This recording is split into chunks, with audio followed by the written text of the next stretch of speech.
C'est lundi, nouvelle semaine, nouvelle actualité. Bienvenue à cette édition. Au sommet de ce journal, dimanche 1er mai 2022, les femmes de l'église des Assemblées de Dieu du Burkina Faso célèbrent leur journée nationale.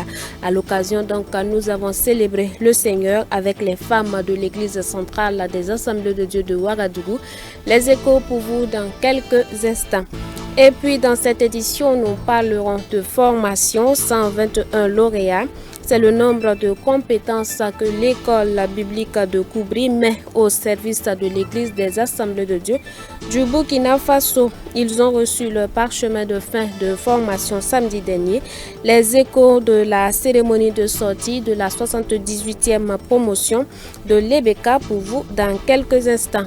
Mesdames, Mesdemoiselles, Messieurs, bonsoir. Merci de vous informer sur Canal Vimkera. Incident à la mine de Perquois. Les responsables de la mine interdit de quitter le pays selon le Premier ministre. Une délégation gouvernementale conduite par le Premier ministre Albert Ouedraogo s'est rendue ce dimanche 1er mai 2022 à Perquois, province du Sanguier, afin de constater le niveau d'avancement des opérations de sauvetage des 8 miniers piégés dans la galerie depuis près de 2 semaines. À l'issue de la visite, le chef du gouvernement a annoncé qu'une enquête judiciaire a été déclenchée et que des mesures conservatoires ont aussi été prises pour empêcher les premiers responsables de la mine de quitter le territoire national. Nous avons d'abord rencontré la direction de la mine qui nous a fait le point de la situation et par la suite nous avons exigé à rencontrer les représentants des travailleurs à huis clos pour qu'eux aussi ils nous donnent la version des faits. Et bien sûr, nous venons de terminer tout à l'heure la rencontre avec les familles. Et bien sûr, après avoir visité les installations au niveau de la mine. Et ce que nous pouvons dire, c'est que ce qui s'est passé, c'est le résultat d'une certaine irresponsabilité des responsables de la mine parce qu'il y a un certain nombre d'actions qui ont été entreprises quelques jours avant l'incident, notamment des dynamitages sur la mine à ciel ouvert qui a fragilisé la galerie et qui a favorisé donc cette inondation. Donc ça c'est ce qu'on peut dire dans un premier temps. Et bien sûr, ça reste à être confirmé, bien entendu, donc par les résultats de l'enquête. Alors, il faut également dire que ce drame qui est survenu pose la problématique de la sécurité au travail, notamment sur les sites miniers et sur bien d'autres sites. Et ça interpelle le gouvernement quant aux mesures à prendre pour renforcer les contrôles en matière de sécurité au travail et de prévention des risques professionnels. Alors il faut également ajouter qu'il y a une enquête judiciaire donc, qui a été déclenchée et il y a des mesures conservatoires qui ont été prises pour empêcher les premiers responsables de la mine donc, de quitter le pays. Et des instructions ont été données fermement donc, au ministre de la Sécurité donc, pour cela. Et nous avons mis la pression, nous avons demandé à la direction de la mine de redoubler davantage d'efforts, de mettre un peu plus de moyens pour que ça puisse se faire avant. Je vous l'annonçais en titre, dimanche 1er mai 2022, les femmes de l'Église des Assemblées de Dieu célèbrent leur journée nationale. À l'occasion, nous avons célébré le Seigneur avec les femmes de l'Église centrale des Assemblées de Dieu de Ouagadougou. Applique-toi à la lecture de la parole de Dieu, tirée de 1 Timothée, le chapitre 4 au verset 13. C'est sous ce thème que l'Association des servantes de Christ du Burkina Faso mène ses activités en cette année 2022. Nous suivons à présent la journée de l'ASC à Lekado avec les images de Gédéon Tapsoba. Dimanche 1er mai 2022, les femmes de l'Église des Assemblées de Dieu du Burkina Faso célèbrent leur journée nationale. À l'occasion, c'est l'Église centrale des Assemblées de Dieu de Ouagadougou qui nous accueille. Elle procède par une entrée spéciale au sein du temple. Elle dirige les différentes articulations de ce culte dominical, jour spécial, programme spécial. L'ASC de l'Ekado témoigne sa reconnaissance à l'Éternel pour sa fidélité. Nous sommes vraiment très contents dans notre église de faire partie de toutes ces femmes des Assemblées de Dieu qui manifestent leur joie à célébrer vraiment cette journée mise à part pour toutes les femmes des Assemblées de Dieu. Cette journée dominicale est l'apothéose de plusieurs activités qu'ont menées les femmes de cette église 72 heures durant. Nous avons commencé seulement vendredi. Vendredi, les femmes, comme on l'avait dit, les groupes d'âge, tous ces groupes se sont exprimés au travers de quelque chose. Il y a eu des théâtres, il y a eu la chorale, il y a eu des sketchs, il y a eu des ballets. Et tout cela en l'honneur de notre Dieu. Et ça a été fait le vendredi. Et une femme aussi a prêché. Et samedi matin, hier, donc, on a eu une conférence toujours sur le thème de cette année. Et un pasteur de l'église a développé cette pensée. Vraiment, c'était bien. Donc, les femmes sont reparties fortifiées. Journée spéciale, prédication spéciale, oratrice spéciale. Applique-toi à la lecture de la parole de Dieu, c'est le thème principal sous lequel l'ASC nationale mène ses activités cette année. La parole de Dieu est source de discernement, source de connaissance pour ceux qui la méditent, a indiqué Dame Gisèle Nkoumezoué, oratrice du jour. Jésus, face à Satan, a utilisé la parole en disant « Il est écrit ». Et selon l'oratrice, pour dire « Il est écrit », il est nécessaire de savoir ce qui est écrit. Bien-aimé, retourne à la parole de Dieu pour comprendre que tu n'as pas besoin de courir de prophète en prophète. Tu n'as pas besoin de courir de lieu en lieu de prière. Tu as besoin de retourner à la parole de Dieu pour saisir l'autorité, la puissance du sang de Christ et d'exercer l'autorité que Dieu te confère. Les femmes participent au bon fonctionnement de l'Église et le pasteur principal de l'Église centrale des Assemblées de Dieu de Ouagadougou de se réjouir de l'implication de l'ASC de diverses manières pour l'avancement de l'œuvre du Seigneur. Toutes les femmes sont vraiment impliquées. Ce n'est pas juste la journée, mais tout au long de l'année, elles sont actives. Elles font beaucoup de choses. Et ce matin, je crois que c'est un peu le couronnement de tout ce qu'elles faisaient tout au long de l'année. Et je voudrais les remercier pour cela. Et je suis très, très encouragé par tout ce qu'elles font au niveau de l'église locale. À l'occasion de cette journée, je leur souhaite une bonne journée de célébration parce que c'est en l'honneur de l'Éternel qu'elles ont institué cette journée, non seulement pour parler de leurs activités, de tout ce qui se passe, mais aussi de ce qu'elles entrevoient pour l'avenir de l'Église. Et c'est pour cela que, étant donc soumise à la structure nationale, le thème national était donc à l'ordre du jour. Et ce matin, je voudrais vraiment dire merci au Seigneur, vu la mobilisation, vu le travail qu'elles ont fait, je crois que c'est quelque chose d'assez extraordinaire.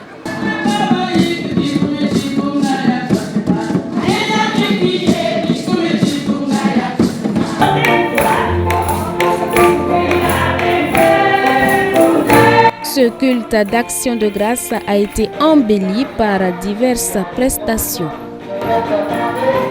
Le bras pour être protégé et du côté du cœur pour être aimé. Spécial dédicace à toutes les femmes de l'ASC. Dame Claudine Kaboré, présidente de l'ASC nationale et membre de l'Église centrale des Assemblées de Dieu de Ouagadougou. Cependant, à l'occasion de cette journée nationale de l'ASC, elle interpelle ses sœurs à travers le pays à revenir aux fondamentaux de la vie chrétienne, à savoir la parole de Dieu. Elle s'exprime donc à notre micro. Je voudrais particulièrement, au nom du bureau et à mon nom propre, au nom de tout le conseil national de l'ASC, dire merci à l'Éternel pour ces merveilleuses femmes que Dieu nous a données. Et le message de cette année que nous voulons laisser à toutes les femmes de l'Église des Assemblées de Dieu de Burkina Faso, c'est de rester dans les fondamentaux. Nous voulons que toutes les femmes retournent à la parole de Dieu.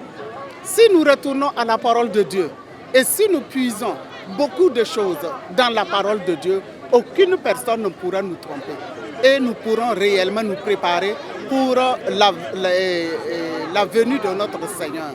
C'est pour cela que nous demandons à toutes les femmes, chaque jour qui passe, de jeter un regard dans la parole de Dieu, de puiser quelque chose pour leur âme et de ne pas oublier de s'approcher de l'Éternel pour pouvoir d'abord présenter toute l'Église à l'Éternel, présenter toutes les activités de l'ASC à l'Éternel et présenter les autres structures à l'Éternel. Chaque matin, dans nos programmes, nous avons programmé que chaque 5 heures du matin, chaque servant de Christ doit s'approcher de l'Éternel pour toutes ses activités et pour soi-même. Et nous souhaitons que ça soit ainsi pour toutes les femmes de l'Église des Assemblées de Dieu du Burkina Faso. Ainsi, nous allons mieux nous préparer pour l'avènement de notre Seigneur et Sauveur Jésus-Christ. Et nous allons aussi laisser une bonne relève avant de nous en aller. Nous voulons aussi demander à chaque femme de ne pas oublier de briller dans les services. Et avant les services, briller dans la maison, briller dans le quartier et briller dans tous les domaines. Les flambeaux de Christ tirés du livre du prophète Ésaïe, le chapitre 60 au verset 1, c'est le nom de la 78e promotion de l'école biblique de Koubri, sortie ce samedi 30 avril 2022. Ils sont au total 121 lauréats qui ont donné le meilleur d'eux-mêmes 3 années durant afin de pouvoir servir le Seigneur efficacement. La cérémonie de sortie de la 78e promotion des pasteurs de l'Ebeka avec Daniel Ouedraogo, Abibalay Gourema.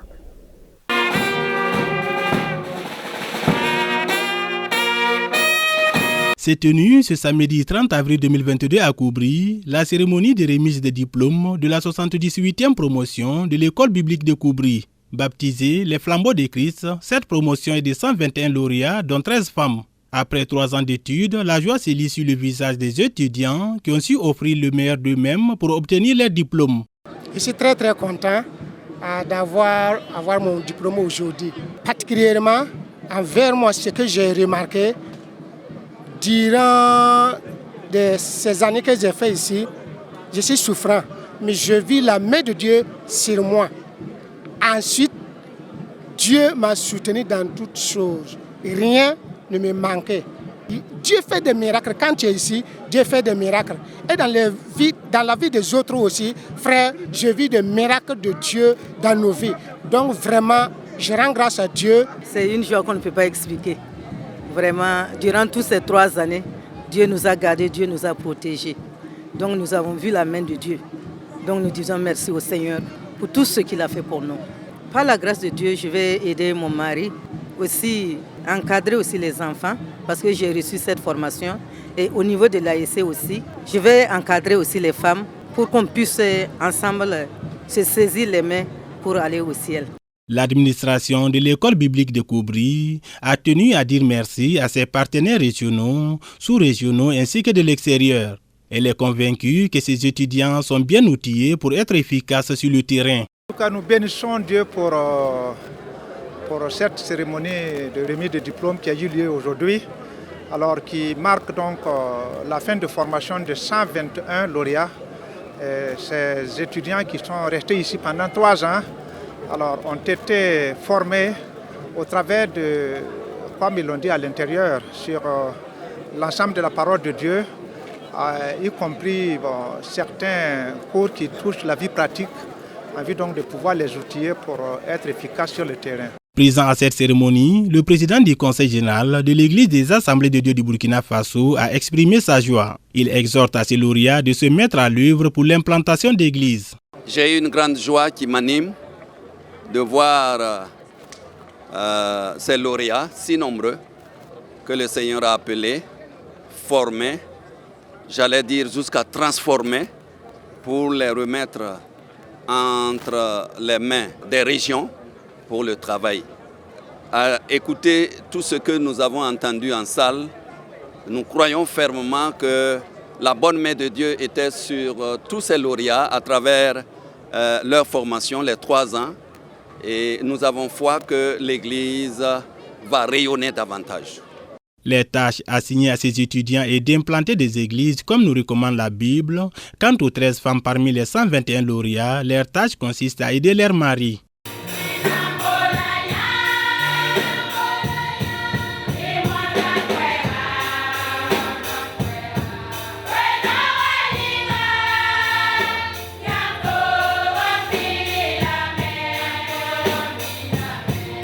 Et nous ouvrons la page de l'actualité hors de chez nous. Le secrétaire général de l'ONU, Antonio Guterres, a exhorté dimanche les pays riches à passer aux actes face à l'urgence climatique et à s'acquitter de leurs promesses d'aide financière aux pays en voie de développement. Depuis l'Afrique, où il effectue une tournée régionale, Antonio Guterres a exhorté les pays riches à passer aux actes face à l'urgence climatique. Selon le secrétaire général des Nations Unies, les pays riches doivent s'acquitter de leurs promesses d'aide financière aux pays en développement. C'est ce qu'il a rappelé ce dimanche après sa rencontre avec Macky Sall, le chef d'État sénégalais et actuel président de l'Union africaine. Et force est de constater que nous sommes bien loin d'une trajectoire qui nous permette de baisser les émissions de 45% d'ici à 2030 et de contenir l'objectif de réchauffement de 1,5 degré. Les pays africains, qui ne sont pourtant pas responsables du problème, en sont souvent les premières victimes. Il est temps de passer aux actes. Il est temps de tenir la promesse des 100 milliards de dollars par an faite à Paris. Ces 100 milliards de dollars annuels qui auraient dû être attribués aux pays du Sud depuis 2020 sont censés les aider à financer leur transition écologique et leur permettre de s'adapter aux conséquences du dérèglement climatique. Actualité internationale oblige, guerre en Ukraine, les frappes russes ont détruit de nombreux dépôts de pétrole ukrainien et la capitale Kiev est toujours confrontée à une pénurie de carburant. D'interminables files d'attente devant les stations-service. Nous sommes en Ukraine, près de Kiev. Dans la capitale et dans plusieurs autres villes, l'essence est depuis le début de la guerre une denrée rare. Et la situation est loin de s'améliorer. Des stations ont dû fermer faute de carburant. Celles qui restent ouvertes limitent les achats à 10 litres par conducteur.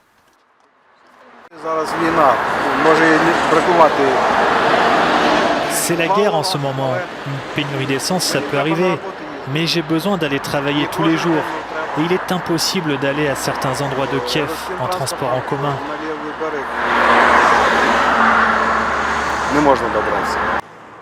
Les Ukrainiens redoutent également une importante hausse des prix, alors que le Parlement s'apprête à augmenter les taxes. Il y a un manque de fioul à cause des dépôts de pétrole qui ont été touchés par des frappes de la Fédération de Russie. Ces dépôts sont des cibles stratégiques importantes et même si on s'efforce de tout réparer rapidement, c'est difficile de faire face. Pour l'heure, la seule solution pour les autorités est d'appeler la population à économiser autant que possible l'essence et à emprunter davantage les transports en commun. À la veille de sa 74e fête de l'indépendance, Israël procède à un recensement de sa population. Suivie. 9 506 000 habitants, c'est la population actuelle en Israël. Une hausse de 1,9% par rapport à la même période que l'an passé. Comme chaque année, à quelques jours de la célébration du 74e anniversaire du pays, le Bureau central des statistiques recense la population israélienne. Au total, Israël compte un peu plus de 7 millions de Juifs, 2 millions d'Arabes et 478 000 personnes d'autres origines. Parmi les habitants israéliens, 28% de la population est âgée de 0 à 14 ans. Les 65 ans et plus représentent seulement 12% de la population. En un an, 191 000 bébés ont vu le jour et dans le même temps, 55 000 personnes sont décédées. 38 000 personnes ont immigré dans le pays. Parmi ces immigrants, nombreux sont originaires d'Ukraine, de Russie et des régions avoisinantes. Selon l'agence juive, près de 38 000 personnes venues du monde entier ont immigré en Israël, un record sur les 2 dernières décennies. La population devrait atteindre un peu plus de 11 millions d'habitants d'ici 2030 et plus de 13 millions d'ici 2040, selon les prévisions du Bureau central des statistiques. Si la population israélienne est en hausse, le nombre de victimes a lui aussi considérablement augmenté par rapport à l'année précédente.